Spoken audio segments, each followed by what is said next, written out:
In our neck of the woods, sports is tradition.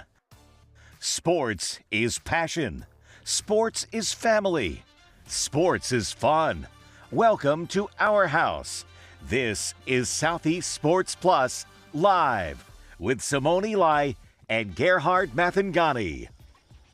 Well, just 2 years ago, if you turn into a show that focuses on college football and you saw Vanderbilt and Alabama as the marquee, you might have thought these people have the slowest news day ever, or they're just huge Commodore or Crimson Tide fans. But this is the marquee matchup of college football this week. Case in point, ESPN's College Game Day is headed to Tuscaloosa for the rematch between Alabama and Vanderbilt. Of course, they played a bunch of times before, but last year's big win by Vanderbilt sets up an epic marquee matchup this Saturday in Tuscaloosa. Welcome to Southeast Sports Plus. I'm Gerhard Mathangani, joined by Patrick Walsh. And Patrick, I got to tell you, 40-35 last year in a game that I think shocked everybody after Alabama beat Georgia.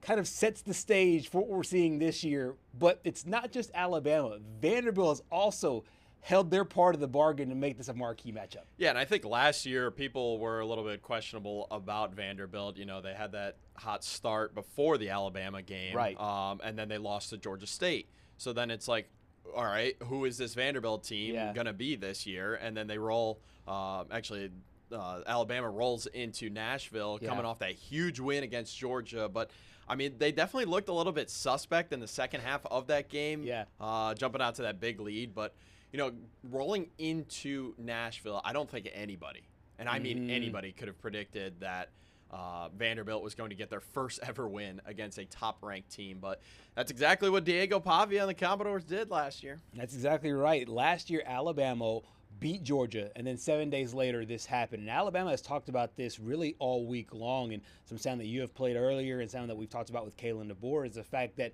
they did not handle success very well a year ago. And it wasn't just this game in an isolated moment, because they also didn't handle success later on in the season as well, and they ended off the year kind of subpar. Meanwhile, for Vanderbilt, they have championship rings to show for this season after getting rings in the Birmingham Bowl. Their Birmingham Bowl rings. But, no, I mean, you bring up a good point. There's a little bit of a skid here for Alabama at this point in the season last year, coming off that Georgia win.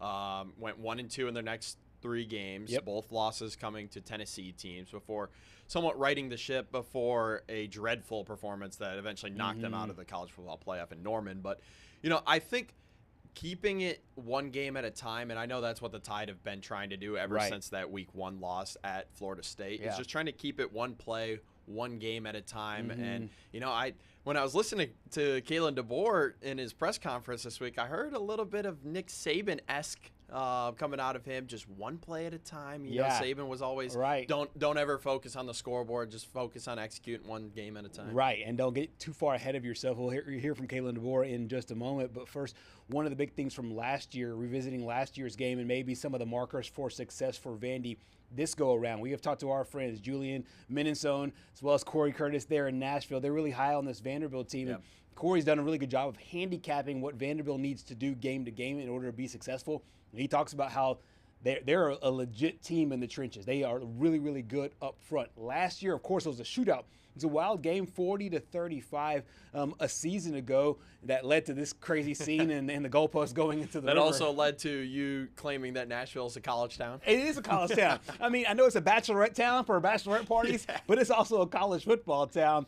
And with the Titans being, you know, what Cam Ward said, then, you know, it's to me, to me, it is like, hey, this is Vanderbilt's town. It's a country music town. It's a Diego Pavia town, and it's a town full of stars, and they're trying to do it once again. But going back to last year's game, it was not a fluke last year. And Vanderbilt really beat Alabama. Do you think that it's the same recipe for success this time around, or do they have to handle it a little bit differently within those 60 minutes? You know, there's a hidden thing in sports where, you know, sometimes you want to downplay games and their meaning. But honestly, I feel like all the pressure is still on Alabama here, especially with them hosting Vanderbilt this weekend. That's a good point. You know, Kalen DeBoer and the Tide are going to be thinking about last year's game, whether they want to admit it or not. Right. There's that subconscious feeling where you lose a game that you shouldn't the year before, or, for example, maybe like a week or two before in like basketball or baseball.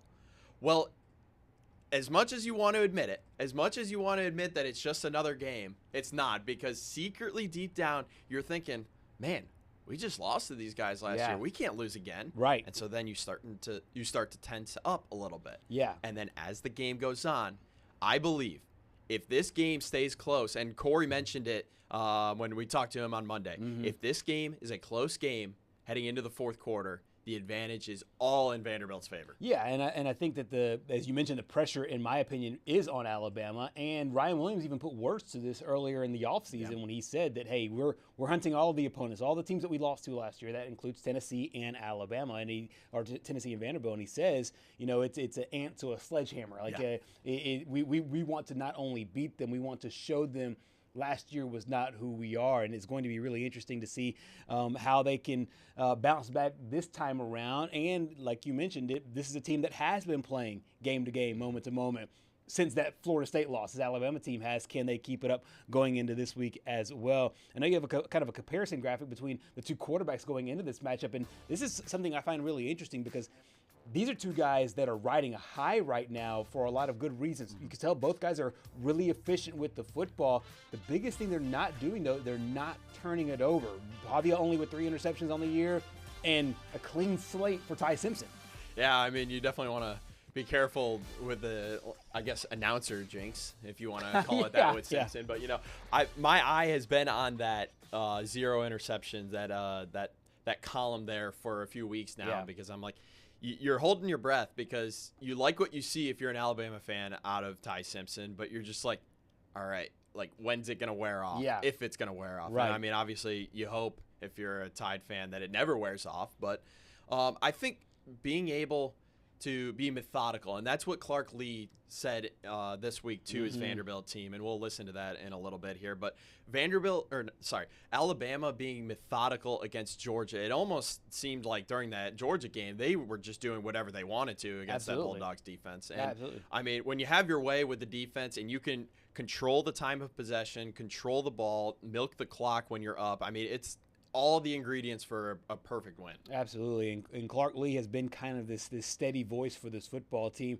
in a lot of the same way that Coach DeBoer has for Alabama. They mirror each other a lot. And from my perspective, taking a team full of young kids, a young squad, and saying, hey, we got to bring the temperature down and be able to stay calm, but also still be excited, to still have that energy and that juice and that fire and that passion. Got a chance to hear from Clark Lee about Alabama and their big game against Georgia last week. They have explosive skill, so I want to be careful and not just saying that's we if we're tackling well and we're covering well, then they're gonna be more methodical. If we're not tackling well or not covering well, they can get up and over the top pretty quickly. And if you watch, I mean, they had opportunities against Georgia where they were open down the field and just off for whatever reason. Against Wisconsin, some catch and run plays that were really impressive. And so we have to play in structure. We have to tackle well. We have to cover well. That'll force them to be a little more methodical, which again then becomes how do you get them off schedule and get them off the field, because the risk you run if you're not able to do that is, our offense, which we think is pretty good, is standing on the sideline the entire time. Now, we're not going to lose patience. This is how we have played, for 2 years now. So we can be patient, and we're going to defend every blade of grass, and we need to do a better job in this game of forcing field goal attempts at the end of long drives. All right, so there is Coach Clark Lee as he talks about his football team going into this game. I'm going to reference one of the things that Coach Saban used to always say after his team won a national championship. It would come back the next year, and Coach Saban would always say, we're not defending anything. We're not defending a championship because the championship's already won. We are trying to climb the next mountain. Now, once you win the championship, you become the mountain for everybody else. So if you do suffer a loss, there might be some revenge factor in your brain. But in his mind, they were never defending a championship. By that same token, do you think that Alabama can think about revenge in this game, or do they have to clear the slate? Because in my opinion, both modes of thinking work in this football game. Whether you're thinking about revenge and you're using that as an edge, or you're thinking about as this is a clean slate, a new season, a new chance to chase an opportunity, and Vanderbilt just happens to be the team standing in our way. What would be your approach as Coach Walsh for this team? So, oh gosh, Coach Walsh. I mean, Coach Walsh would be on the sidelines, and honestly, he would have a little bit of thought about last year's game because you just can't. Yeah. You can't, no matter, like I said, no matter how many times you want to try to drown it out, you just cannot get rid of the fact that you lost to this team last year. Mm-hmm. That's going to sting at you, and I'm sure it's bitten at them for the last year now. But at the same time, you're building something good here at Alabama this year. Yeah. You didn't have game one go the way you wanted. There was a lack of effort across the board. Yep. But it was a wake-up call, and I honestly think, looking back on it, this is probably the best thing that's ever going to happen to Alabama this year is that week one loss because, I mean, it showed everyone in the program, coaches, players, training staff, everyone, that you can't just mosey your way on into a new place and just because you're Alabama, you're going to win the game. Right. No, you got to put the effort in. Yeah. And that's what we've seen over the last few weeks. I mean, there was a great win against Georgia, a really nice win against Wisconsin at home a few weeks ago. But now you host Vanderbilt with College game day coming. All the noise is going to be on your game. But, I mean, honestly, you just got to play calm and relax. I know it's easier said than done, but, right. I mean, you have the talent is on Alabama's side, and it always will be, no matter what. It's the willpower. Yeah. Does Alabama truly want to win this game? Yes, but can they show it on the field? Yeah, and I think it's going to be a really interesting thing of how they try to do it. And I think that if it mirrors a lot what we've seen in the Georgia matchup, then we will be treated as football fans to a really great game because Vanderbilt will not come in intimidated. They will not be intimidated at all. They will not be scared of this matchup at all as they face Alabama. We also heard from Alabama head coach Kalen DeBoer on this matchup. Yeah, I mean, I'm not going to argue against that. You got to handle success, and you got to come back every single week in this league. And I've talked to, every coach I talk to at midfield, that's what the conversation's about. Is here you go again, and you got to reload mentally, physically, emotionally, to during the week get prepared at the highest level you possibly can, and go play ball. Physically, it's going to be a battle, and mentally, you got to be ready to respond. And so, we didn't handle success, however you want to put it, last year well. You can't argue that. I also think that they did a nice job executing in critical times and made plays. And so, no different this week, right? We and our success that we had on Saturday, none of it matters. None of it carries over. The third down stops, the third down execution on offense, it doesn't matter. Points don't carry over. Every game's its own game. There's new matchups that are going to be presented in this game that were different than last week. And so, just like I talk about every play being its own play, this game is its own game. So before we sign off for this segment, the betting odds right now don't see a high-scoring football game. Last year, 75 points were scored overall. There are four options I'll give you here, Patrick. Okay. The spread and the over-under. All right, so Alabama's a 10.5-point favorite. Do you like to lay the points with Alabama? Do you want to take the points with Vandy? The over-under is 56.5, and I'll do the estimated score. It's 30, 33, 23, somewhere in there is about the estimated score for what they're saying. So do you like 56.5 over-under, or Bama laying the points, or are you taking the points with Vandy? Oh, man. I got to pick one? You got to pick one of those. Your favorite one of those. My favorite one would probably be the over. Okay, so you like more points. Yes. Yeah, you like more points. As much as they want to be methodical with the football, I feel like Alabama's going to have their way. The Tide are going to have their way with the Vanderbilt defense to the point where they jump out to an early lead, and then Vanderbilt's forced to move the chains and go quick. I like high-scoring game. I feel – I just don't like 10.5. That's a number that makes me feel uneasy. It makes you a little queasy. It opened at 11.5 and it's gone down 1 point. So there's been a little bit of money on Vanderbilt, but not enough money to slide that thing, 2, 3, 4 points, which I thought we would be down by now. The odds makers have put a lot more initial money on Vanderbilt to bring this thing down 2 to 3 points. The fact that it's gone down 1 lets you know that Vegas at least thinks that they feel safe with a double-digit Alabama spread there. Yeah, so I think I did the math right. Yeah, it's 56 with a 10.5 point spread. So your estimated score is about 33 to 23. But you like a higher scoring game, and I like a higher scoring game. I like it as well. Well, coming up next here on Southeast Sports Plus, we'll talk South Carolina football with our friend Mariah Ross. Stay with us.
Welcome back to Southeast Sports Plus, getting ready for another big weekend in college football, but we're also talking about the week that was for South Carolina, a team that vaulted themselves all the way into the top 15 early on, suffered a couple of games that they lost. However, they were able to bounce back last week in a big game against the Kentucky Wildcats. Our friend Mariah Ross was in the house there at Williams-Brice and got a chance to see this team firsthand. First off, Mariah, thank you so much for joining us.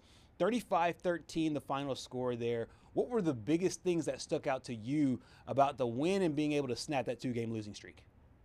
Yeah, well, we can't talk about this game without talking about the defense. Obviously, back-to-back touchdowns from that unit. So that definitely stuck out the most. We were just talking before we came on about all of the things that South Carolina did need to fix. And they came into this game and showed a lot of improvement in those areas. The run game was a lot better. The O-line held up a lot better. And then obviously that defense played a lot better than they did the last couple of weeks. So I would say the defense for sure. You cannot talk about this win without going there. Absolutely, and we've talked about this defense and the special teams the whole time, and deservedly so, because it feels like Patrick brought this up yesterday, and I thought it was a really, really good point, that the defense almost kind of held the rope for a little bit for the offense, and it felt like early in the season, the special teams did the same thing for the offense until the offense was able to get going. Is there any concern with the offense because they can't get off to faster starts, or is it just, hey, we have potential to be good in all three phases of the game? Yeah, I mean, I think they're playing true complementary football, the way that every coach, every team preaches they want to do. Obviously, you want to see a little bit more from the offense, and I think as the season continues to roll on, we will see more from them. It's a very young group in terms of the receivers, the O-line. So I think we'll see more improvement from them, but you can't be mad when your defense is scoring multiple touchdowns a game. If you're getting multiple punt returns a game, I think it's the true complementary football that everybody talks about wanting to have. Lenore Sellers, a guy that you see right there, back in action this past week. I know he was back the week before as well. How much better did he look? Did he look back to his normal self? Where would you gauge where he is, both physically and mentally? He looked back like his old self, for sure. I think last week maybe was a little bit slower just because obviously coming off of a head injury, you don't know what he was feeling. And so maybe he was slower because of that. We can't know for sure. But he absolutely looked like his old self. He was being aggressive with the run game, aggressive in RPO situations, and kind of showing flashes of that magic that we saw against Clemson last season. So definitely looking back like his old self. We obviously want to see him throwing the ball a little bit more, but the fact that he was so aggressive in the run game, led the team in rushing yards, that's definitely something that you want to see from a quarterback like that has the ability to extend plays with his legs in that way. I think everybody in college football, they do this somewhat lazy argument, but some, I get it to a certain degree. They want to but everything as far as, like, for example, LSU's big wins early in the season. Yeah, but it's Clemson and Clemson looks terrible. Yeah, but now it's Florida and going into the season. South Carolina, I feel like you could do it on both sides. South Carolina lost to Vanderbilt. Yeah, but Lenore Sellers knocked out of the football game. They beat Kentucky. Yeah, but it's Kentucky. Where do you gauge this team after 5 wins or after 5 games so far this season, and the break coming at a good time before a really strong back half of the year?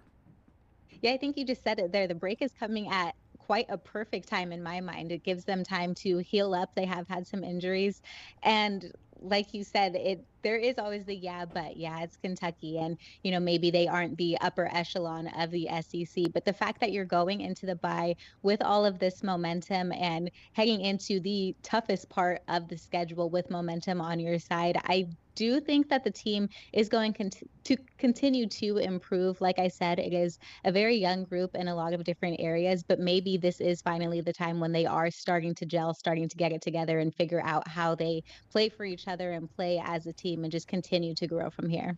Absolutely. We got a chance to hear from South Carolina head coach Shane Beamer right before the off week. To win the turnover battle, we talked about it. Clayton talked about it to the defense last night, David. Like, don't just win the turnover battle. We want to dominate this thing. And there's an old saying with turnovers when they come in bunches. In regards to the running game, we ran for 178. That's a hell of a lot better than -12 or whatever we were last week. So that's a positive. We ran it 48 times, which I love that. I love the fact that we were out there on that last drive with a couple of those plays. We didn't even have a receiver on the field. We had 4 tight ends out there just playing old school smash mouth football. Honestly, I love his energy, and he was just like, hey, we got a chance to run the football, and that's what we wanted to do, is run the football. Do you see this team maybe not necessarily changing their identity, but shifting their identity to run the football more, take a little pressure off Lenore Sellers, and then open up the passing game from there? Well, we've been talking all season long about the struggles that the run game has had. We obviously saw them improve in this last week, their best rushing performance so far this season. But there were still moments, and Shane Beamer said it in his post-game interview, that he felt they missed. And so we definitely saw them trying to attack that more and lean into that more and hopefully improve in that perspective. But they do also have a lot of young and talented receivers that they definitely want to get the ball out to. It's interesting, there was actually only one receiver who had more than one catch. He had 5, and that was Bontravius Jacobs. He is an up-and-coming sophomore and just doing absolutely amazing things on the outside for Lenore Sellers.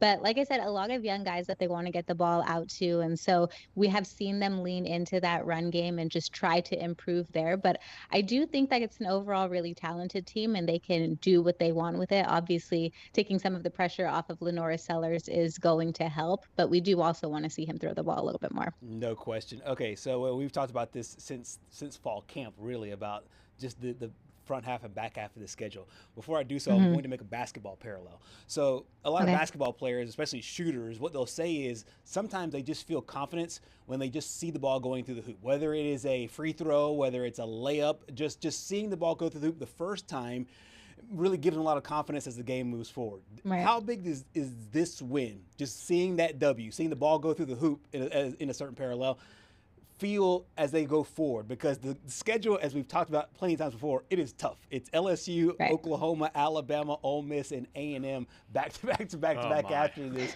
How does it feel going into this one with the win, and where do both the fans and the team feel like as they go to the back half of the season?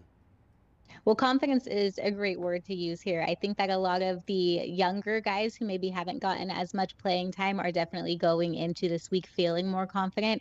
And for the older veteran guys who are the leaders on this team, they're telling the guys like, hey, I told you we could get here, and we knew that we were going to be successful at some point, and now we're doing it. So I think confidence is kind of booming all around, especially for a guy like Dylan Stort, per se, who last season had a great year for them, was really, really strong in that defensive unit. And he's been off to a little bit of a slower start, but to see him do so successfully this past week, 1.5 sacks, and just really attacking the quarterback the way that we know he can, you can see a guy like him going into the next couple of weeks more confident, just knowing that he got back to that same success that he had last season. Mariah, coming off that off week, they obviously go to LSU, but those next few games that Gerhard just mentioned, what do you think is a realistic projection for those games wins-wise, that the fans can be like, okay, we won X amount of games, I feel good?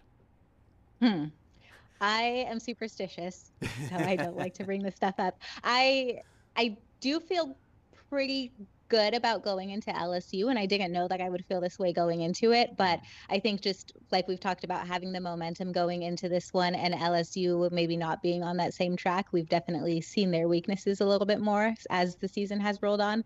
So I think there's not, I wouldn't judge you if you were a little bit confident going into LSU. Oklahoma's obviously very tough. Will they have their quarterback back at that point? Lagway you mean DJ Lagway? No, John Mateer.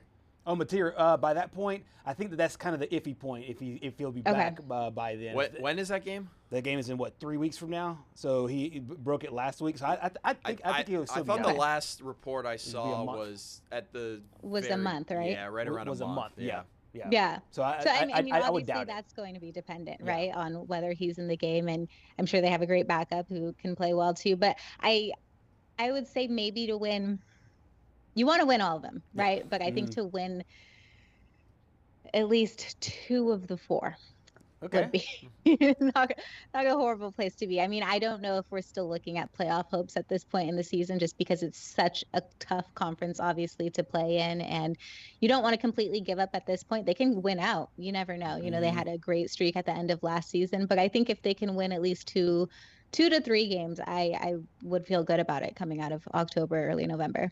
I think so too. I think it's fair. And I've heard a coach say this before, that every game is winnable on their schedule and every game is losable on their schedule. And I think for South Carolina, they kind of sit in this perfect little spot where every game is winnable, but it's also every game is losable. So we'll see how they do. Okay, I feel like at this point it's almost like the obligatory check-in with the Clemson Tigers with you. But we kind of got to one of the worst starts ever. I think the worst start for Dabo Swinney in his tenure there in Clemson. What do you make of where the Tigers are right now and trying to pick up the pieces? Because like we talked about with South Carolina, there is some hope there. It feels hopeless with the other squad. It does feel a little bit hopeless, and we've talked about it over the last couple of weeks, just what is going on with them. Why have they not been as successful this season as they have been in the past? And Dabo Swinney in his press conference yesterday placed most of the blame on the coaching staff. So at least now we know who to target and who to come for. But I understand that, and I agree with that. We talked last week about whether it was a coaching problem or an effort problem, which also kind of goes back to coaching. If you're not getting and you're not pulling everything out of these players that you can, that falls on the coaches. And so Beamer kind of said it all comes down to us basically coaching better. He's not ready to make any shakeups on the coaching staff. He believes he has good coaches. They just maybe aren't coaching to the best of their abilities at this point in time. So it'll be interesting to see them play against UNC and see if they've made any improvements. I'm sure they have going into this bye, or following this bye.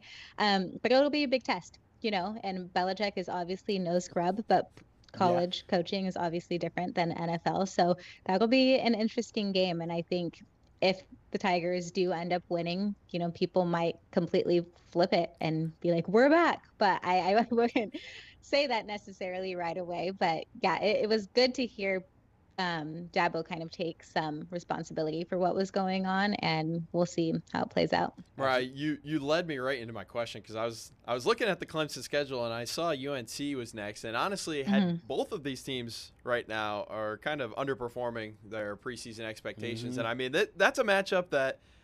I mean, literally 5 weeks ago, you could have been like, oh, College Game Day is going to go for this matchup. But I mean, both teams have been severely underperforming. But I mean, when you look at Clemson, I think I made mention of this last week, the defense has been shocking.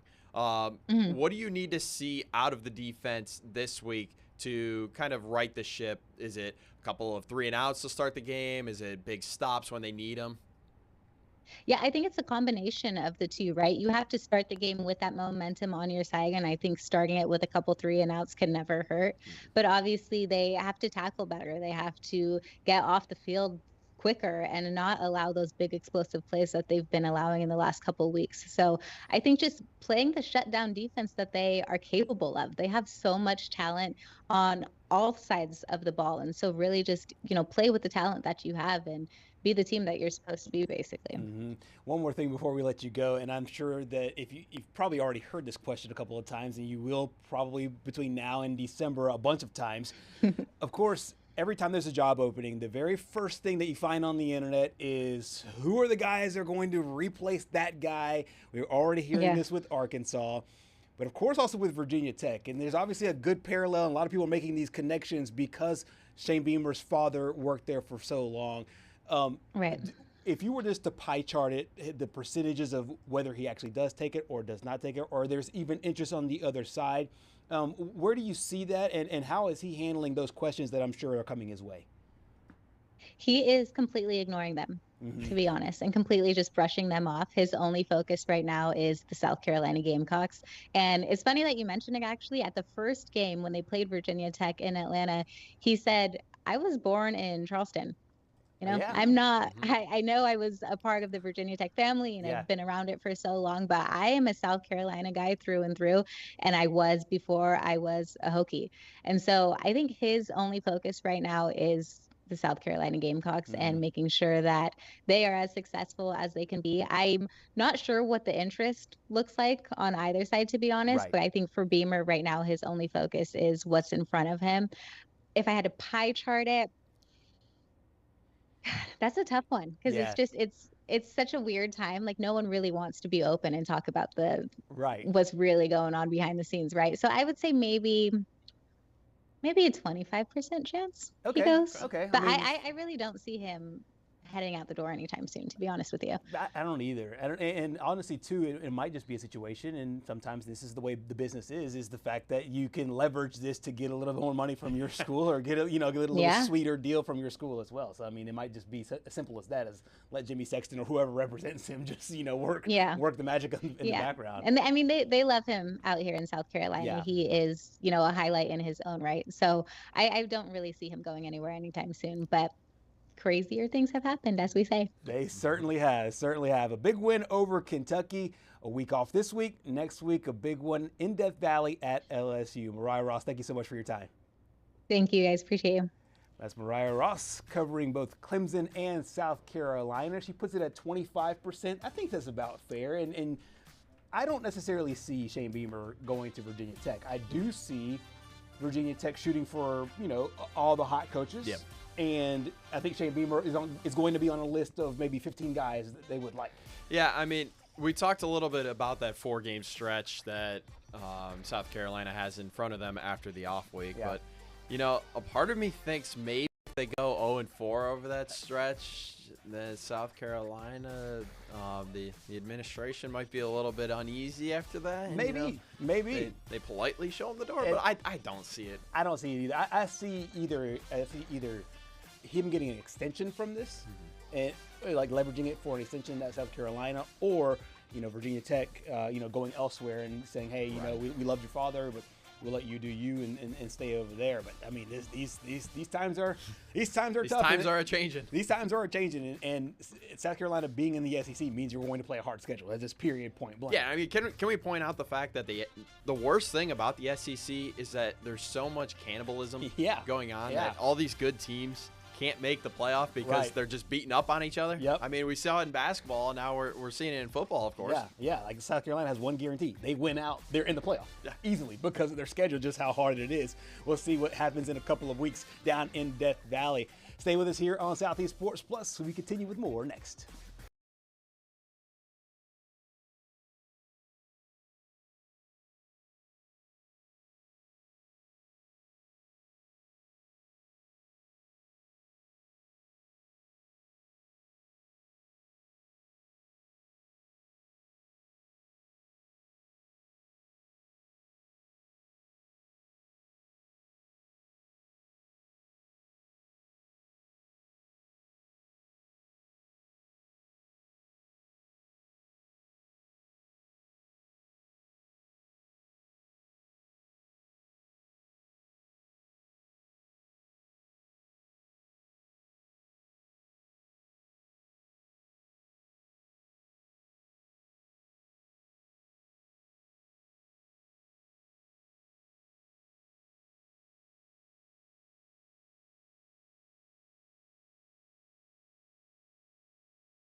We are back here on Southeast Sports Plus. A great conversation with Mariah Ross of South Carolina.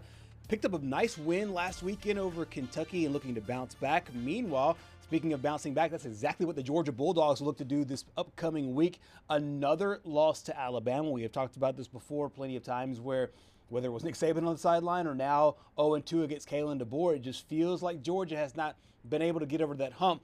Two different teams, though. Last year's team was a veteran team, and I feel like Alabama just got out to a really nice lead to begin with. This year's team, Georgia, was really young going into this matchup, and I just think that Alabama was the better football team and outclassed them on the football field. Yeah, I mean, we talked about at the top of the show, Kalen DeBoer and the riding the high of success from last year off the Georgia game and falling short against Vanderbilt and Tennessee. And I almost wonder if Georgia fell victim to that a little bit, coming off that exhilarating win against Tennessee in overtime. It almost felt like maybe they had the off week and it kind of sat with them, and I don't want to say rest on their laurels, because I mean while it seemed like Bama had control the entire game, and I'm sure that they did, it felt a little bit interesting in my eyes, because I mean I thought Georgia was gonna be able to pull this one out, honestly, at home, finally end that little Bama problem that they seem to have. Besides the one win that won you a national championship a few years ago. But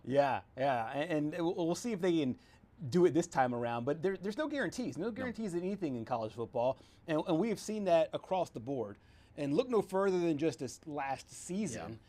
This Georgia football team, after the bye week before the Alabama game, last year, Kentucky gave them everything that they wanted just last year. That is not a misprint. 13-12 was the final score a year ago over a Kentucky team that had a disappointing season. I mean, I just remember I can't say I watched the game, because that would not be true.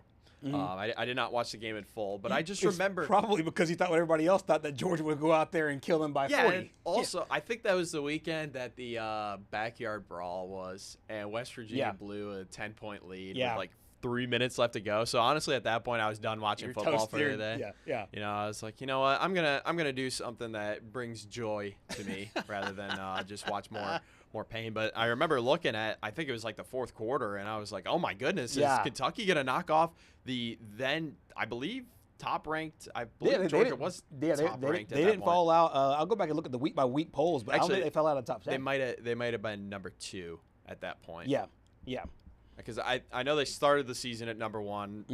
They throttled Clemson. Right. And then I think there was one game that they kind of tapered off. Yeah, it was Tennessee Tech. It was the 3 games were Clemson, Tennessee Tech, then the Kentucky game before Alabama. And if you're just scoreboard watching, if you're doing nothing else, if you're not watching the games, you're just scoreboard watching, you can easily make the parallel that, okay, well, Georgia was clearly looking to head to Alabama, but I mean, keep in mind there was a week off between those 2 games, so they beat Kentucky on the road 13-12, and then 2 weeks later lost to Alabama. And now those games are obviously flipped, where the Alabama game comes before the Kentucky game.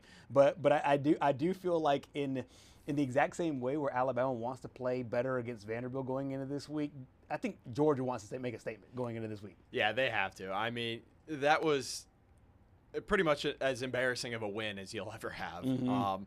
That's no diss against Kentucky, but I mean, they did finish 4-8 last year. Right. One of Mark Stoops' worst seasons since I believe 2020, but that was the COVID year, so that one obviously gets a pass. But I mean, when you look at that game and the identity of Kentucky football, it's smash mouth football. They're going to run it all day, all night. And I mean, I feel, as you mentioned, you made a good point. I seriously think that they overlooked this game and started looking a few weeks ahead to the Alabama game. Yeah. And it nearly cost them. Yeah, and being very conservative. And like we said, they only scored 13 points in the game, and only scored literally that one touchdown in the fourth quarter. By the way, they had to come back late in order to make that to seal that game and put it away for good. I do expect it to be better this time around. You look at this game last year, and it was 2 points away from Georgia missing the college football playoff entirely, because they wouldn't have even played for the SEC championship. Yes, they wouldn't have played for the SEC championship had they not won that game. And last year, obviously, with capacity crowd over there at Kroger Field, 61,000 plus were in the house there for that matchup there in Lexington. And I expect there not to be any kind of drop off this year because of the Alabama game last week. I still expect, even though it's 11 o'clock kickoff, it's a little bit harder to get the people up and going for those 11 a.m. kickoffs. But I do expect this to be a get-right spot for the Georgia Bulldogs. Yeah, I mean, you made a good point about the 11 a.m. kickoff. I think Austin Peay, that got delayed a little bit. Right. Well, it got moved up, and then it got delayed because of the weather. So that helped out the student base a little bit there. But no, I feel like this is going to be a get-back game here for Georgia. I mean, they've got to play like they've got a chip on their shoulder. I mean, you don't want to lose to Alabama ever, but now, seeing as they were 1-9 in their last 10 against Alabama, that's got to sting a little bit. And there's no better punching bag than your next opponent. Yep, and I think everybody says, 3 losses is kind of the cap, kind of the max for a team. If you are in the SEC and you have college football playoff hope potential, 3 losses is the most you can go. Alabama, obviously, the door was shut on them last year, so they can't afford to lose that third one or even put themselves in position to lose that third one this early in the season. I expect Georgia to get right all the way going into this week. Got a chance to hear from Kirby Smart on his team as they bounce back after the Alabama game. It's called Kentucky. Right, like we got to go play a really good football team. So I'm not concerned about. I'm glad that they were affected and hurt. There's a lot of college football teams right now. They got teams that the kids don't care. Like when people hurt, you usually get a better response, right? You get a better mechanism of like buy-in or like doubling down on something of like knowing who I am and knowing what I've got to work on. So that part excites me to get to work today. We can run the ball and we can stop the run, two things that we struggled with last year. So we've got to continue to improve in those areas. We got to lean on those areas, but we got a lot of areas we got to get better at. All right, I'll give you just this one little tidbit here of knowledge. This is Georgia after their 2 losses a season ago. They lost to Alabama, of course, 41-34. The very next week, they trounced Auburn 31-13. Then after losing to Ole Miss in early November, they beat Tennessee 31-17 the next week. So it felt like they were making statements. Obviously, Auburn had a disappointing season last year, but Tennessee was a college football playoff team, and they beat them 31-17. Do you expect to see the same kind of bounce back, or do you expect to see a bit of a hangover going into this week? Georgia is a 20.5-point favorite. Do you expect to see them go out there and roll like they did a couple times last year, or maybe some lingering things from a week ago that creep into this week? I believe 100% that they're going to roll into this week and get their bounce back win. As much as I want to root for Mark Stoops, and I mean, he is a great guy. Absolutely. He's a great coach. Yeah. I believe the longest tenured SEC coach right now. It's just Georgia off a loss is an angry Georgia team. Yeah.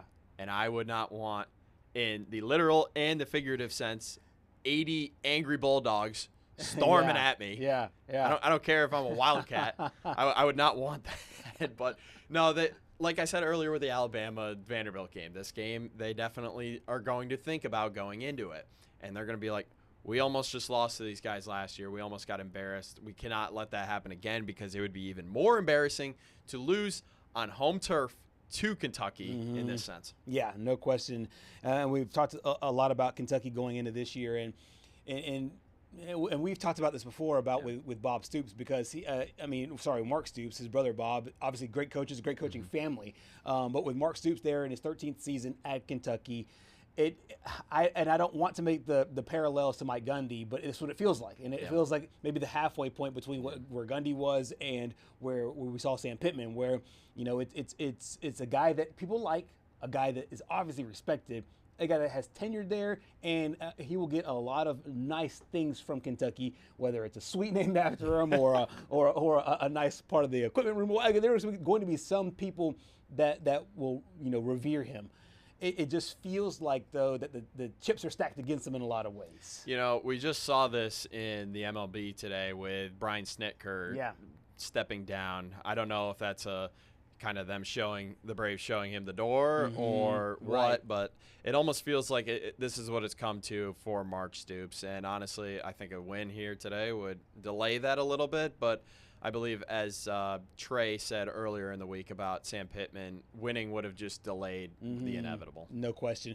I got a chance to hear from Mark Stoops after last week's loss against South Carolina. You've heard me say it a lot, but it's true. With every opportunity, you have to learn, from that, whether it's success or failure or, anywhere in between. You just have to get better and, use that experience. And, we have to play better around them too, give them that time. And, with the first turnover with the protection, there's things we could do better there. And, so Cutter will get better. The nice thing about him, he's very resilient, and he has a strong belief in himself, and the players believe in him as well. So Georgia and Kentucky kick off at 11 a.m. as of right now. Georgia, a 20.5-point favorite there between the hedges. We'll see if it's a bounce-back time for Georgia or if Kentucky can shock the world in a big upset there in Athens. Coming up next on Southeast Sports Plus, we have another top 5 between Patrick and I. Stay with us.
Closing up hour number 1 here on Southeast Sports Plus.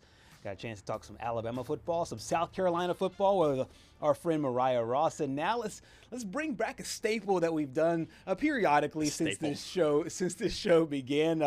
Once every couple of weeks, we try to do one of these top 5s. Patrick, let's tell the good people about this week's top 5. Yeah, so, with the MLB playoffs starting. Yep. And I was just thinking about, what, good theme music, good sport theme music. Yeah. And on my drive in, I'm like, yeah, here we go. So you want to lead us off? I like it. Speaking of good oh, boy. playoff baseball. Oh, boy. Never fear. It's close by. It is still close by. Cubs right now not looking good in game 2, but you know what? We press on. Okay, last I saw was 1-0. Oh, okay. I did not know. Okay, yeah. So yeah. So last I saw was 1-0. We'll get a score in there. We'll check it during the break there. But no, it's a great time in baseball. We'll actually talk some baseball a little bit later on in our program. But it's top 5 time, and here you go, G. Top 5 themes. Here are my top 5 themes.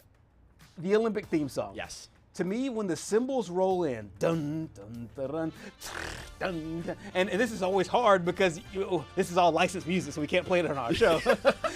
But so you only have to roll with me here. But yes, the Olympics theme song. You'll have to visualize it, or yes. What would it be? Visualize? Yeah. You have to visualize in your head, like.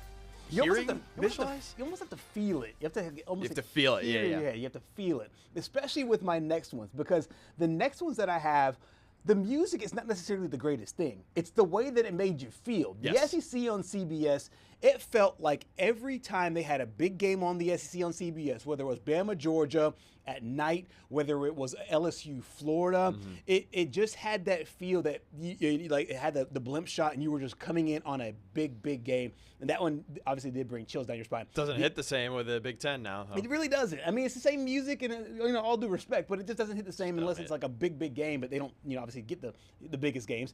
The NBA on NBC, otherwise known as Round Ball Rock. If you haven't heard John Tesh do this with a real live group, it's unbelievable. Yeah. It's unbelievable. And NBC is getting basketball back as well, or NBC is getting NBA back, so that music will be back in our lives. The NFL on CBS ranks number 4, and how about boxing on HBO? It is that beat goes so hard on those 24/7s as they get ready for a big fight. Those are my top 5 themes. Man, you walked in to the studio right before the show, and then you were like, oh, I don't know if you're gonna know this song. And then you played it. I was like, man, dude, that makes me feel like I was like 10 years old watching the road to the NHL Winter Classics again. Yeah. But, well, without further ado, let's roll into mine. And I gotta go with my number 1, MLB on Fox. Okay. I'm so glad that they brought back the original theme in 2020 and have stuck with it, because before then, I think from like 2008 to 2019, it was the NFL on Fox theme. Right. Which, I mean, it's great. I like the NFL on Fox theme. Yeah. But it's good for football. It's not baseball in my eyes. Right. I've got to go with March Madness on. Classic. It's just classic. Absolute classic. That goes right along with it makes you feel some type of way. Yeah. NHL and NBC, when NBC had the NHL, man, that screams childhood for me right there. College football on CBS, exactly. We're aligned there. And then that last one, the old college basketball on ESPN. Yeah. Back before. Yeah. I mean, I don't hate the new one. Yeah. It doesn't hit like the old one used to. Yeah. And it used to always have I think it was like a raftery, or it was somebody who would do like a little prelude with like a voiceover. Yeah. And then it will roll right into the music. It was always awesome. Awesome. It doesn't hit anymore. But, I mean, at least Dan Schulman's still on the games. That's very true. Once you turn on the game, everything is A-OK. That's top 5 for this week. Stay with us here on hour number 2 here on Southeast Sports Plus next.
Outbound transmission?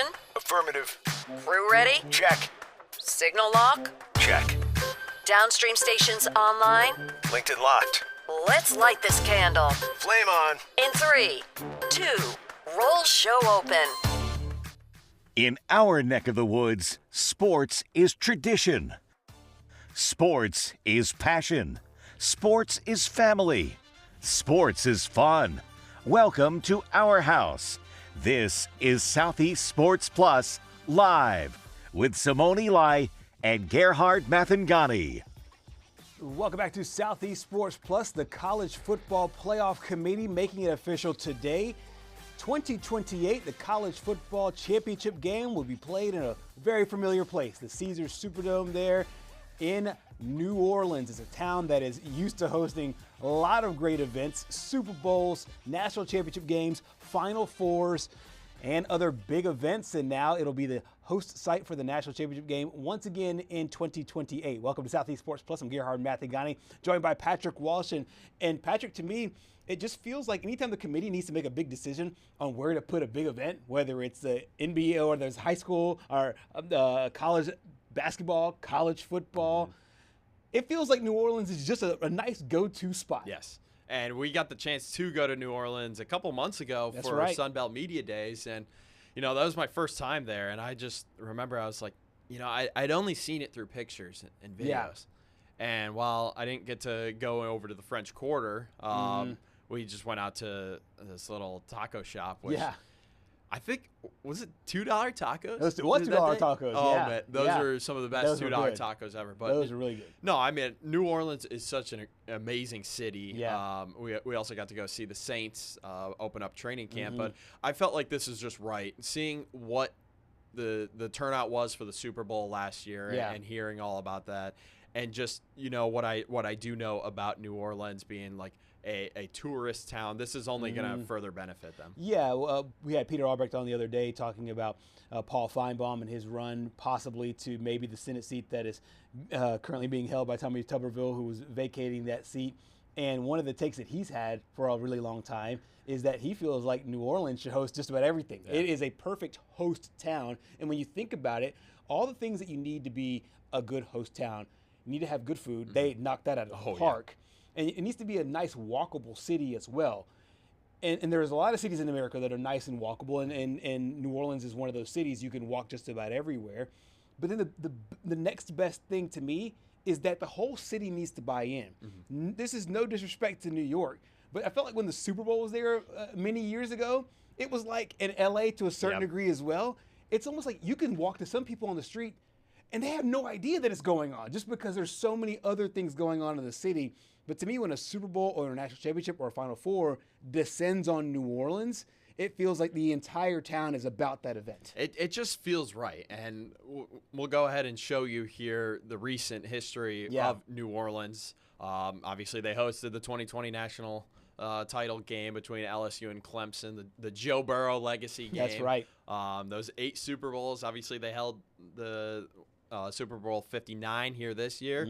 And then those 6 Final Fours. I mean, the sports mecca is kind of secretly also New Orleans. Yeah, it kind of is. And when we've talked about this before, how where if you do know where the host site is, it's like it almost becomes incumbent upon those teams to play well. And we've talked about this. Remember when Tampa was going to host a Super Bowl, and then Tom Brady was in Tampa, and it felt like, okay, well, this is a good chance here for for a home team, a team to play in their own home stadium for a Super Bowl. We've thought this before in Glendale, Arizona. We thought this before in San Francisco, and a chance for this upcoming year. Can the Niners do what the Bucs did and be able to play in their own home city? It'll be now incumbent upon LSU to see if, hey, they can make a run to the national championship. Yeah, I mean, I'll be interested to see, one, if Brian Kelly's still there. Yeah, it's 2028. Two, if Brian Kelly can win a big game by then to get them there. Yeah. But, no, it feels like LSU with it, basically they're in the backyard. It feels like Baton Rouge is what? Close to about 30, 45 maybe an hour, depending on traffic. Obviously, there's a lot of traffic there in between. So, it is really interesting to see, that not only are they getting this big game, but if the home teams can get it done. We'll obviously know that the Saints probably won't as far as the Super Bowls go in the NFL for a really long time. We got a chance to hear from the Sugar Bowl CEO about this big decision. We're competing, let's face it, against cities with a lot deeper pockets than we have here in New Orleans. Nashville, Las Vegas, Dallas, Atlanta, Los Angeles, Miami, and more. So we're asking people to step up and help us this time. When we hosted in 2020, quite frankly, the business community hadn't yet recognized the tremendous value of this awesome event. Hopefully it does now. How about $500 million? That's what the economic impact was when we hosted the Sugar Bowl and the national championship in the same year. And that included over $50 million in direct tax revenue, and furthermore drew more television viewers than even the NCAA Men's Final Four. And that TV coverage, it needs to be pointed out, represents millions of dollars in free advertising that showcases everything that's good and unique and awesome about Louisiana and New Orleans. And that in turn helps drive tourism on a year-round basis. I want to be clear, we're not here making this ask without having already stepped up ourselves.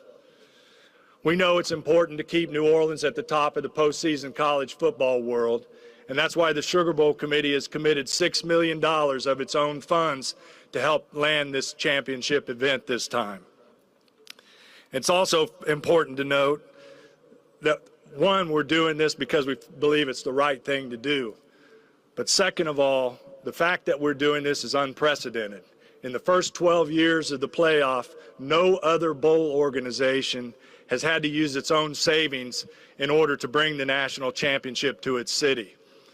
For us, it's not the first time we've done so, it's the second, because we gave almost $6 million to bring that 2020 national championship game that LSU won right here on this field.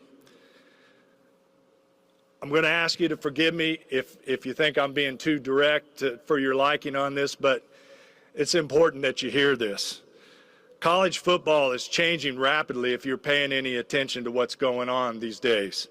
In this era of revenue sharing and name, image, and likeness payments and going to players, along with billion-dollar television contracts and 8-figure coaches' salaries, the fact of the matter is the dollars and cents just mean way more than they ever have in the history of the game. If the funds are there, we'll have a long and strong role in the future of college football. And if they aren't, we won't. It's a pretty pointed words there. I mean, and he put some dollars and cents to what it means for not only the city in itself, but what it also means for the area of New Orleans and tourism just in general. I mean, he's fully right, though, with exactly what he said to end there. You got to be able to financially put yourself in these positions to where you can host these games. Mm-hmm. And one thing that really stood out to me was his comments about the Sugar Bowl taking out of their own savings. So the only bowl game that has to do that in order to get the national championship. That's strong. Yeah. $6 million in your own savings for you to be able to host the national championship. Mm-hmm. I mean, that's strong. That is, and he talked about how it's basically a $500 million nice little price piece there for the city going into it. I know we did top 5 with sports teams a little bit ago, but if you were to name maybe your top 5, maybe it doesn't have to be in order, just some of your favorite cities that end up hosting events. There's obviously a lot of the marquee ones. What would be yours? All right. You kind of put me on the spot here. Well, and the reason why, I'll let you think on it because I'll rattle off some of mine. I've always loved when Glendale, Arizona has big events. Like right outside of Phoenix, I think they do big events very, very, very well. We saw, and you got a chance to go to San Antonio specifically. That's got to be on my list. Yeah, and it feels more, obviously it's going to be more basketball than it is anything else, but I feel like San Antonio is a great host city as well. And I've liked the Bay Area.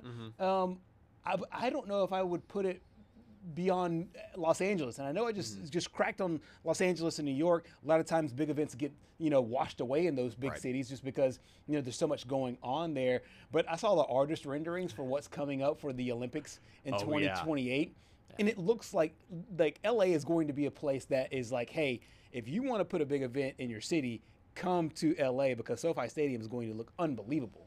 I think I've got mine. All right, is that enough filibustering for you? There. Number 5, I will say New Orleans sits at 5. Yeah. Okay. Number 4, I'll say San Antonio sits at 4 because right. if you've never been to San Antonio, you have to go do the Riverwalk because that was absolutely. Everyone told me about it before I went to the Final Four. I was like, okay, yeah, I'll do it. That is the city. Yeah. That literally is the entire city, and I'm like, oh my goodness, this is eye-opening. This is one of the coolest things I've ever seen. All those little pop-up restaurants on the side. I mean, it was just so cool.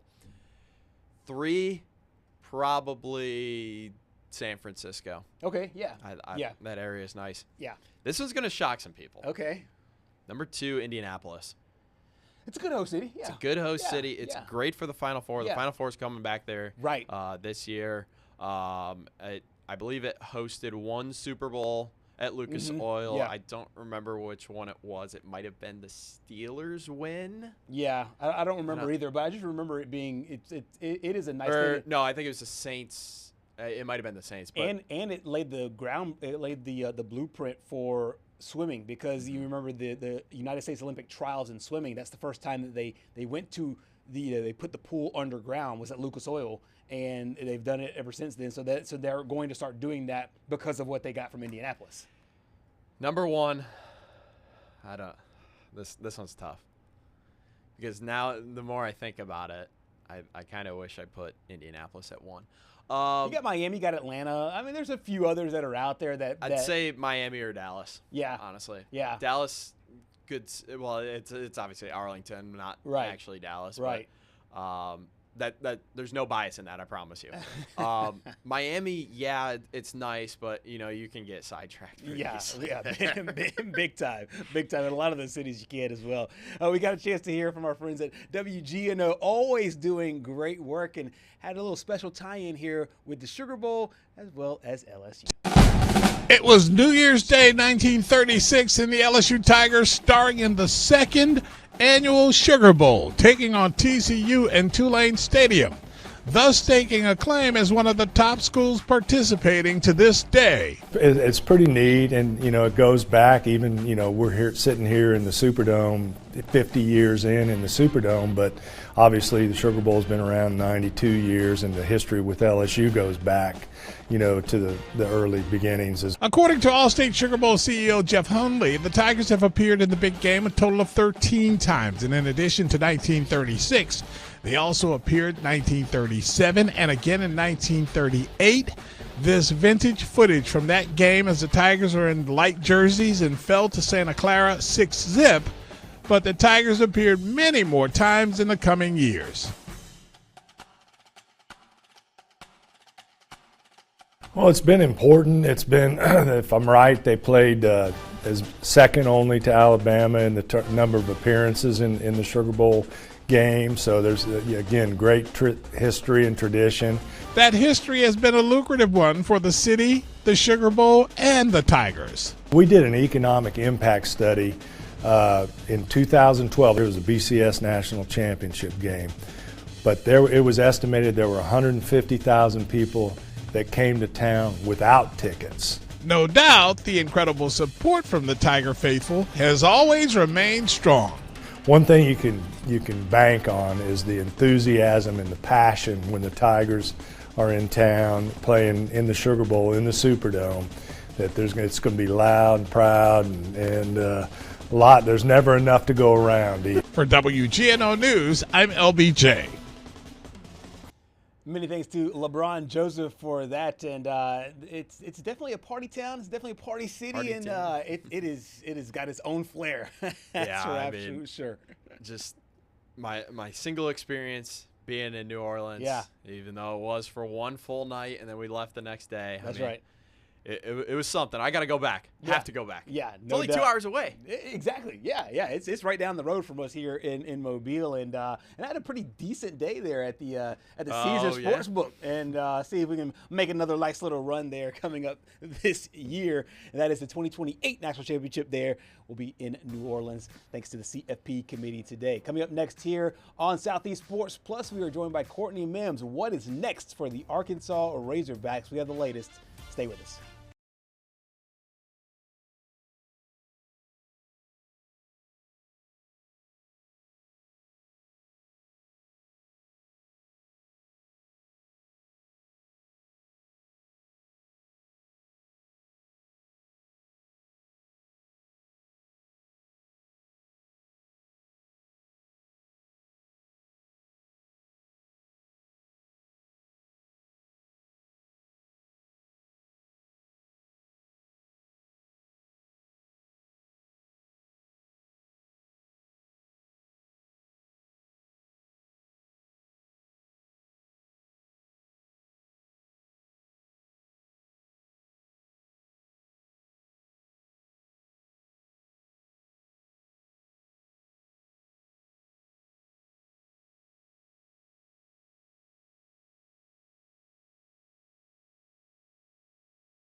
Welcome back to Southeast Sports Plus here, continuing on with hour number 2. We almost had a whole show in the break with our good friend Courtney Mims.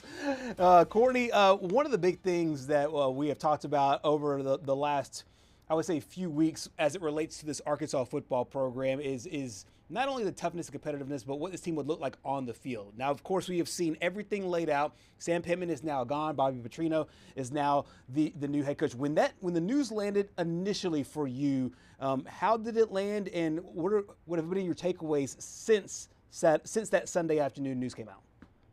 Yeah, so we were hearing rumblings on Saturday night. Of course, when you watched what they did against Notre Dame, that was embarrassing, quite frankly. I mean, you had guys on the defensive side of the ball just giving up. They were jogging. They were giving up on plays. I mean, some of Notre Dame's touchdowns, if you go back and watch that game, and I don't recommend you go back and watch it because it is pretty sad when you go back and watch it if you're an Arkansas fan. But if you go back and watch that game, you can watch some of Notre Dame's touchdowns where guys on the defense were just letting offensive players right by them. It was like there was no effort, there was no energy, there was nothing. They just weren't giving anything on the field. And so that's kind of where that was the straw that broke the camel's back, right? And we all knew it. I tweeted out, I said, I don't know how you can keep Sam Pittman after that performance, because when you look at what Vegas was predicting going into that game, and the line was moving closer and closer in Arkansas's favor, right? You know, it was 4.5 for Notre Dame, then 4 points, and I believe it even got to 3.5 here in Arkansas. And so you saw the line moving, and people were betting Arkansas. And then you go out and have that performance where you give up 42 points in the first half. What? No, 42 points or 30 points in 8 minutes. In the first I mean, and there was, they gave up 420 yards of total offense in the first half. That is a record, and it's just insane. I mean, 42 points in the first half was also the first time they had done that at Razorback Stadium since like the 80s. Or the 70s. Sorry, the 70s. Excuse me. Right. Oh, my goodness. I mean, it was embarrassing. And so you knew it was coming. You knew that was going to happen. And so we were all hearing, be ready, tomorrow noon, it's happening. Okay, so you're getting ready. You're like, okay, tomorrow noon, something's happening. And so when we heard that he was being let go, it wasn't a shock to us. I think what was more of a shock to me is that they actually decided to make Bobby interim, right? Because there was some talk that maybe he wouldn't be interim head coach, and maybe, they would make somebody else head coach, or if for the interim for the time being, maybe their special teams coordinator, Scott Fountain, as he was the assistant to the head coach, maybe he's the interim. But it was the logical thing to do, in my opinion. I just know that some people were discussing whether or not he could do that. The other thing that kind of shocked me, I knew Travis Williams was going to be fired because I was told that as well on Saturday night. Did not think he was going to do cleaning house kind of on the defensive staff, where he got rid of also the co-defensive coordinator, Marcus Woodson, and defensive line coach Deke Adams. The only coach left was the secondaries coach.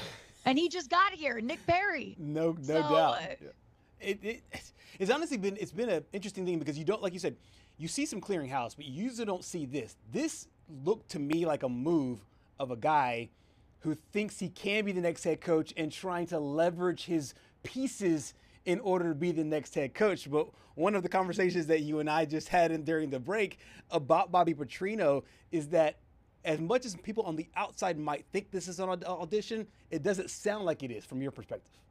Yeah, and only because I've heard from my sources specifically, and they have kind of said, look, here's where we're at with Bobby. Yes, we're going to interview him, of course, right? He is the interim. We're going to put him in the mix, right? But we're going to look at other people before we get to him. And the reason being, I think some of it is coupled with the past. Unfortunately, you can't change what happened at Arkansas when he was here before. I think all of that drama and the motorcycle incident has left a bad taste in some people's mouths still. I mean, I get it. Some people have moved on. I totally understand that.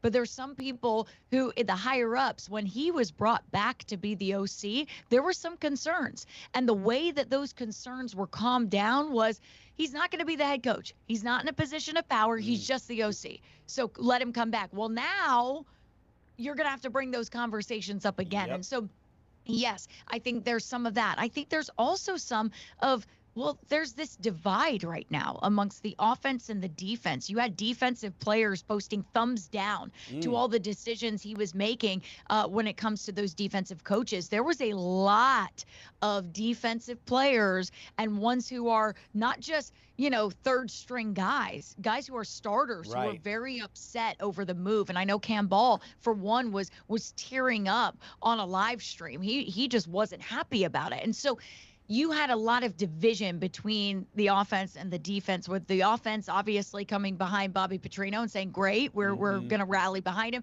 And the defense kind of going, I don't know how we feel about this. You've also seen all of the decommits they've had as well because of what he decided to do. And that's going to be natural. You're going to get decommits when you have a coaching change, but it signals to me you're not giving Bobby a chance, right? It signals to me that you don't even care that he could possibly be the head coach.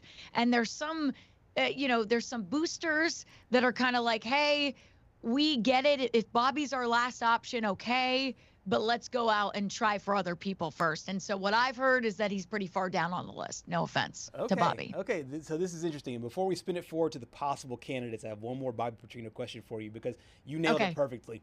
The offense seems to be supporting him, and the defense, obviously, with their play on the field was embarrassing enough. And then now they have a rift with their interim head coach. It seems like, hell is broken loose over there in Fayetteville. But specifically to the offense, I think that obviously Bobby Petrino is one of the brightest minds that we've seen in college football over the last 20 years.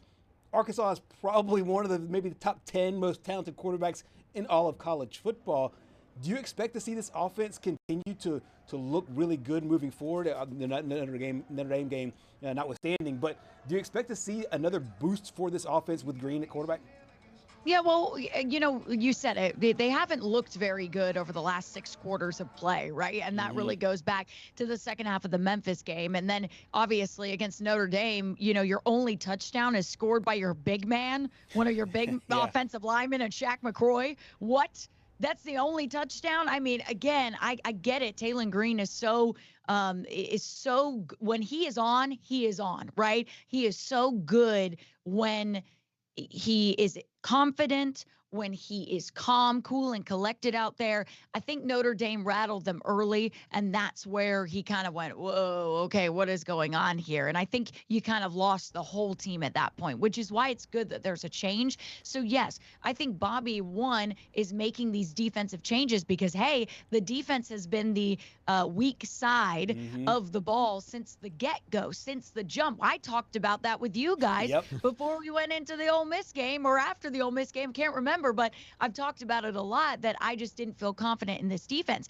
Well, now I'm kind of wondering, Bobby, look, you're interim head coach, but you are also still in charge of this offense. He promoted their running backs coach, Colby Smith, to interim offensive coordinator, but he's still doing the play calling. So it's still on him what the offensive product looks like there out on the field, not this Saturday, but the next upcoming Saturday and for the last 7 games, right? And so I think, yes, I think the offense can be good like we've seen, but at the same time, Bobby, that's on you, man. You've got to now figure out how to bring this team together as one, get them to play as one, get the defense to play for you. Although I don't even think they were playing for Travis Williams, let's be honest. They weren't really playing for anybody. But get the defense to play for you and bring this all together. But the offense hasn't impressed me over the last 6 quarters. So I'm going to say this right now. Prove to me you can do this, right, Bobby? I'd love nothing more than Bobby Petrino to go out there and start winning some ball games and people go, wait a second, do we really want our first option or do we want Bobby? I don't know, but you're exactly right, Gerhard. I think we can see this team be better offensively because we have seen it. Bobby's just got to do that right now. And it all goes to mindset. Yeah. You have a change. Yep. You have a good mindset. So show us. Yeah, mindset and effort, two big things from last Saturday. We got a chance to hear from the Razorbacks AD, Hunter Yurachek, on that. Well, I mean, we have one of the most passionate fan bases in all of college athletics, as demonstrated by what we saw Saturday at 11 a.m. as they showed up. And you see that across all of our sports. And so I hope our fans will come out and give these kids 100% support. And I hope in return, the kids that you see on the field will give 100% maximum effort and show that energy. And I think this is a state that, boy, if they see that team playing really hard and carrying some of the characteristics that Coach is talking about, they'll get behind him, win, lose, or draw. But they want to see that effort. I know our fans want to see that effort on the field. And I think that was something that was really glaring Saturday, that there was not a great deal of effort. And I think you'll see that change as we move forward. So the Saturday game against Notre Dame now in the rearview mirror. Of course, looking ahead now to Tennessee, there is a gap week in between, a nice bye week and time to settle things out. So now I'm going to ask you the question I know that you've been posed a million times there in Little Rock.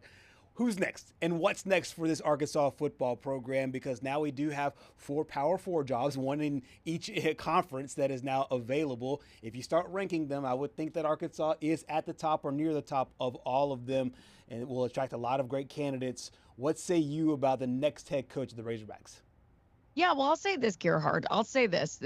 Arkansas did a good thing by getting rid of Sam Pittman over the first bye week, right? Because now, like you said, they're probably the top job out there. And so they have gotten a lot of interest. I will say this.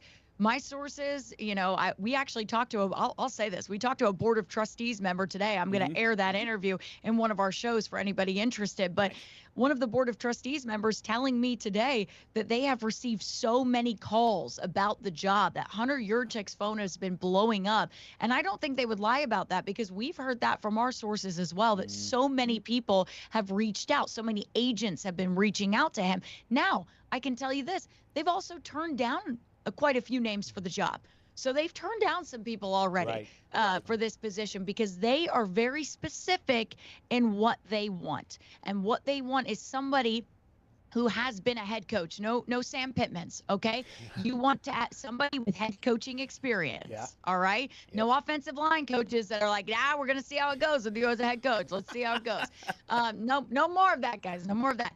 Okay, so someone who's a proven head coach, someone who's a proven winner, right? Who has taken a program and built it and made it into a winner very quickly, all right? And so you'll see from when I bring up the top 3 names, well, the top 3 names have done that. The top 3 names have those qualities, and somebody that's going to re-energize this program. That's a word we're hearing, re-energize, because we were going into year 6 under Pittman, and I'm telling you right now, nobody thought it was flashy. Nobody thought it was let's get out another old cold beer, and I say that. I love Sam Pittman, I do, but I feel like people were like, all right, okay, let's do this for another year, and so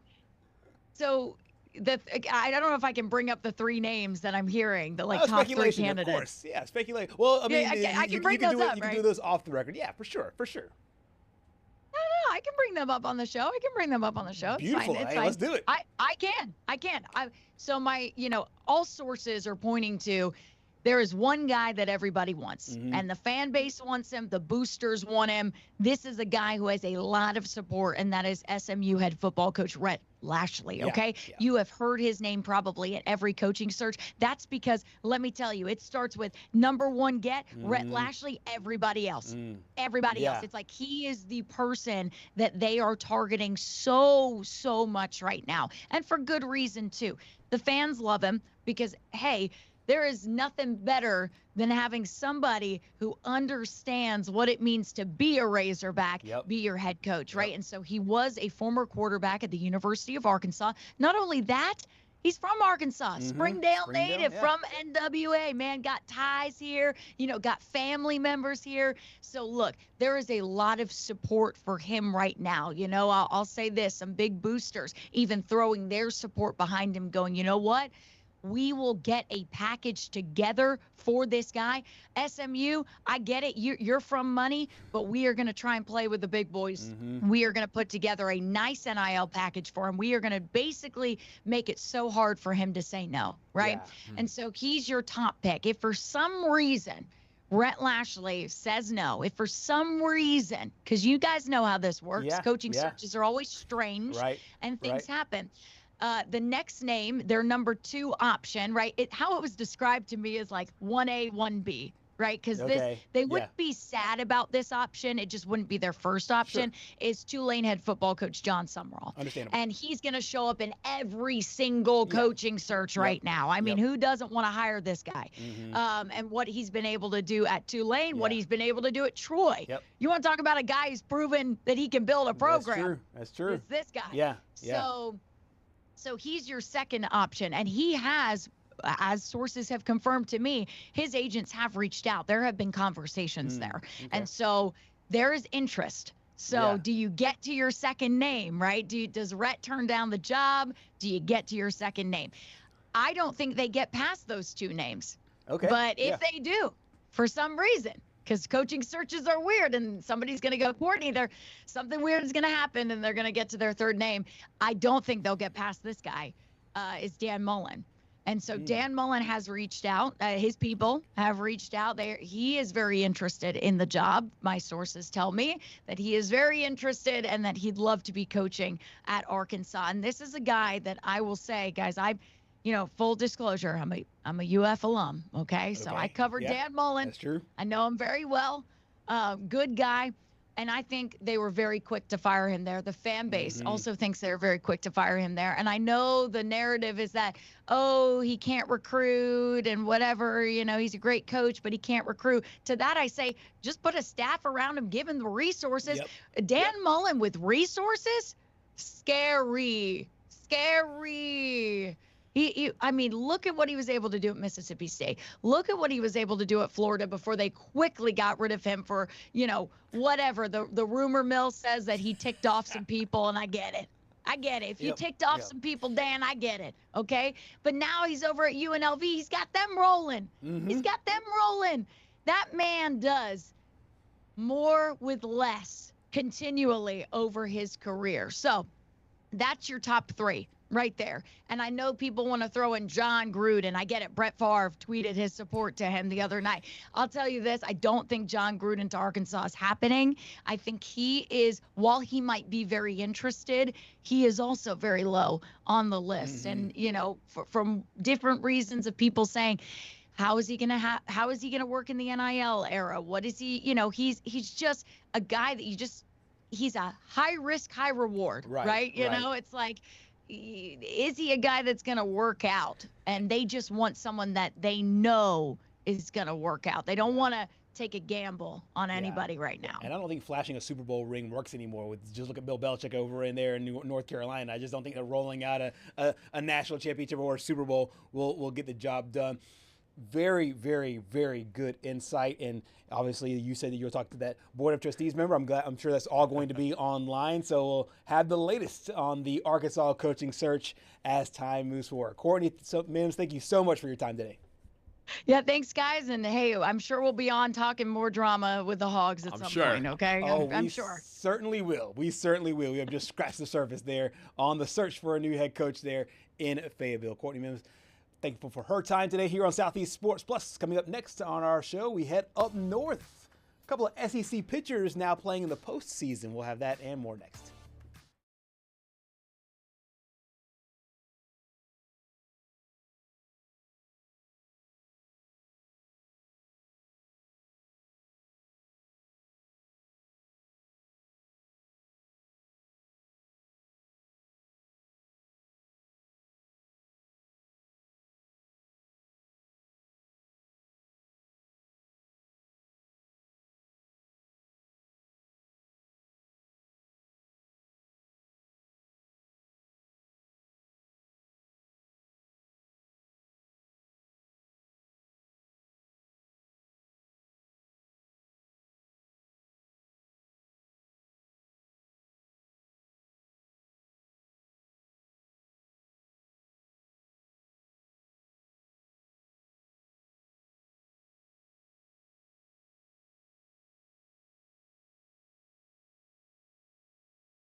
Welcome back to Southeast Sports Plus here. Of course, we are in the heat of the college football season. Lots of big games this past weekend, lots of huge games this upcoming weekend, but we are also in the middle of the very beginning stages, I should say, of the Major League Baseball playoffs. There are 8 former SEC players that are on active rosters there in the SEC, or from SEC action now in the Major League Baseball playoffs. One of them is Casey Mize, and we are so happy to be joined by our good buddy Ian Crescent. Ian, we've talked a lot of college football with you. You talked all the sanctions for Michigan and what happened with Michigan and Michigan State. Now let's talk a little hardball here, as the Detroit Tigers are off the field today, played the Cleveland Guardians.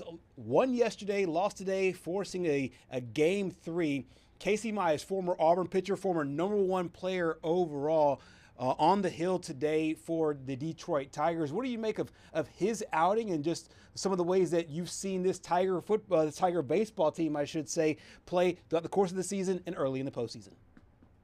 Yeah, I mean, Casey obviously only pitched 3 innings, gave up the 1 run in the first, but I think I expected him to go a little more than 3, but with A.J. Hinch and the Tigers, the way they play ball, it's kind of do what it takes just to win 1 game and then figure it out tomorrow, whatever that means. They obviously had Tarek Skubal go yesterday, so they had a lot of fresh arms in the bullpen, and I think they just wanted to try to get it with all hands on deck through the bullpen and starting pitching.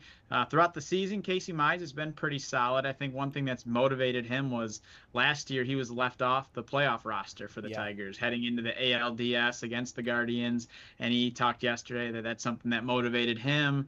And he's had a very solid season. You know, obviously it's tough to live up to Tarek Skubal numbers, but, you know, I think 14-5 and an ERA in the 3s is pretty solid, and he's been a good number 2 for the Tigers. They've had a few injuries with their pitching, but he's stepped up and done a really nice job. And unfortunately, they weren't able to win today, but that obviously was done after the fact when he got taken out. So we'll see what tomorrow looks like for him, but this whole season has been kind of a roller coaster for the Tigers. They start off on fire, best team in baseball, leaders of the division, and then September was brutal for them.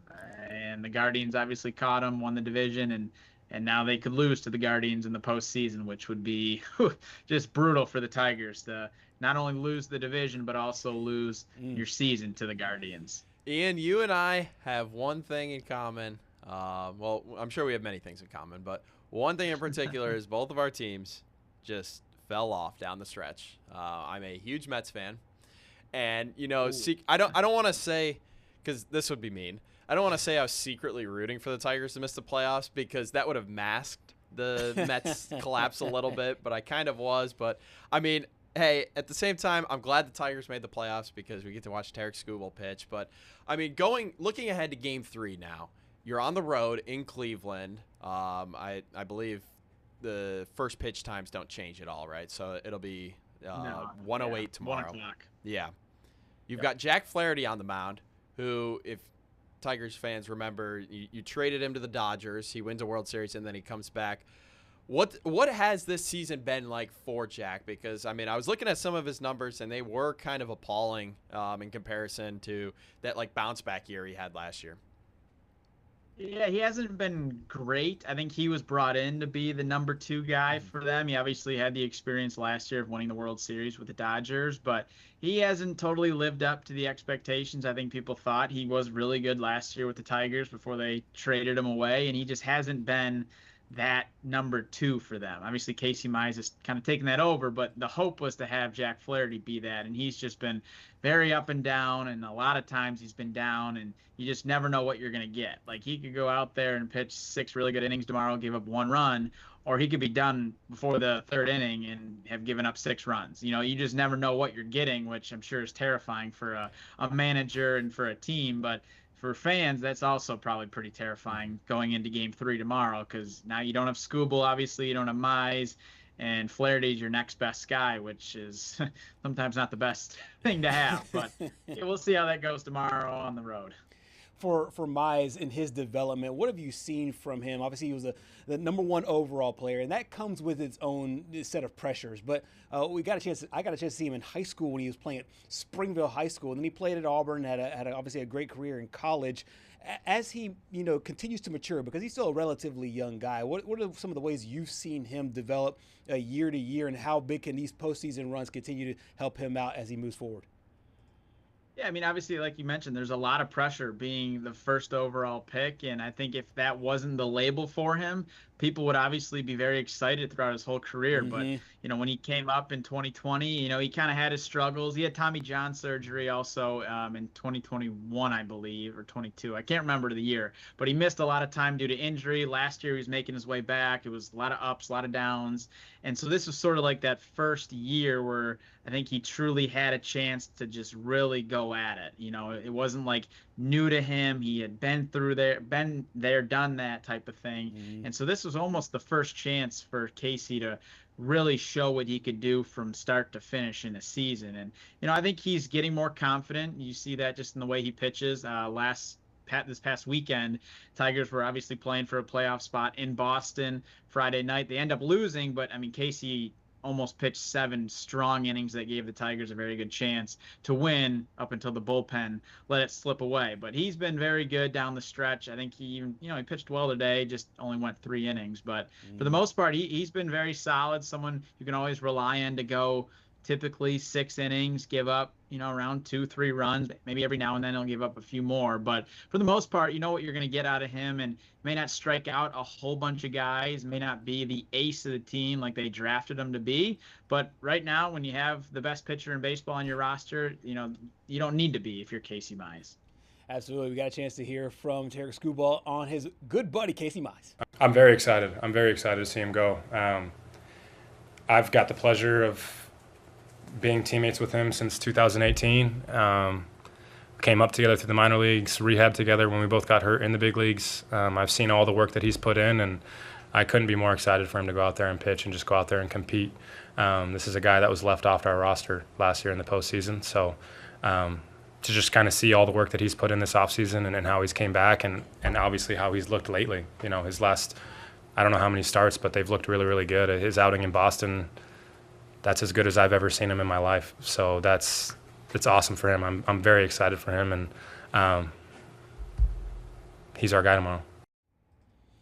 So before we move on to Game 3, I got to get your opinion on one thing, on just what you think is in store here for Game 3. Obviously, that sound was before Game 2 started, but now that Game 2 is in the books and now it's a winner-take-all Game 3, what are your overall projections for this Tiger team?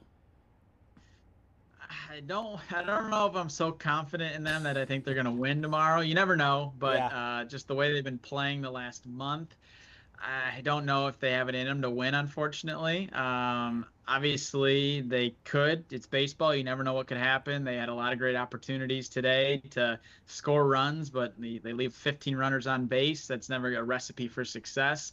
So if that continues, then I feel like their season will end tomorrow. But if they're able to get some timely hits, which there hasn't been many of them the last month or so, then maybe they have a shot. But I think that'll be the biggest key, is just if they can get the timely hits and score maybe more than 4 runs. Absolutely. Ian Kress, thank you so much for your time here, shedding some light on a former SEC star there in Detroit, looking to see if they can continue on in the postseason.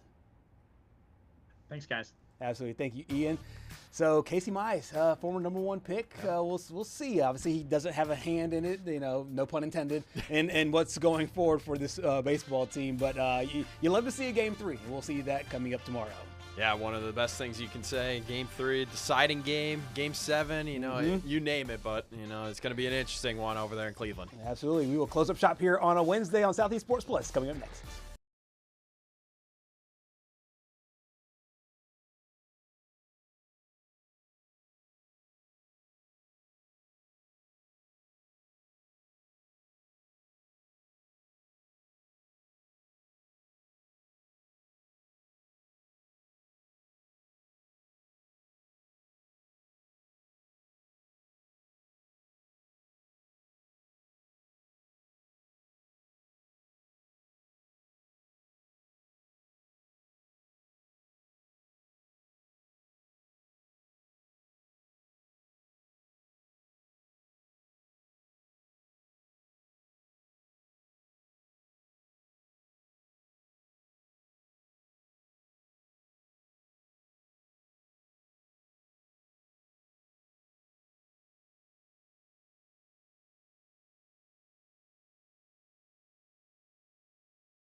Final moments here on Southeast Sports Plus. Thank Ian Kress for his time talking the not the World Series just yet, but the Major League Baseball playoffs. One of the big stars today was Casey Mize, but he's not the only one, Patrick. 8 former members of the SEC now in the postseason, and really makes for some interesting baseball because we know the SEC is great at baseball. Won like the last 6 national championships. 6 or 7. Yeah, national championships, and continuing to parlay that success in the pros. Yeah, I mean, another guy that was an SEC guy that pitched last night was Gerhard Crochet. I mean, he had a great game against the Yankees. Yep. Yeah, I mean, I think I watched the beginning, and it was first 2 runners he allowed on. I think they were base hits. And then the rest of the way, he allowed 2 more hits to Anthony Volpe, 1 a home run, 1 a single. Right. I mean, he was just in complete domination, and I believe it shocked everyone in the Bronx. But, I mean, if you go back to our little predictions that we made yesterday, our little bracket. You said it. If all of those teams, obviously Detroit lost today, but if all the teams that won Game 1 end up winning the series, I will have gone 4 for 4 in the wild card, and that'll be better than I've ever done. So we'll see how it all shakes out there.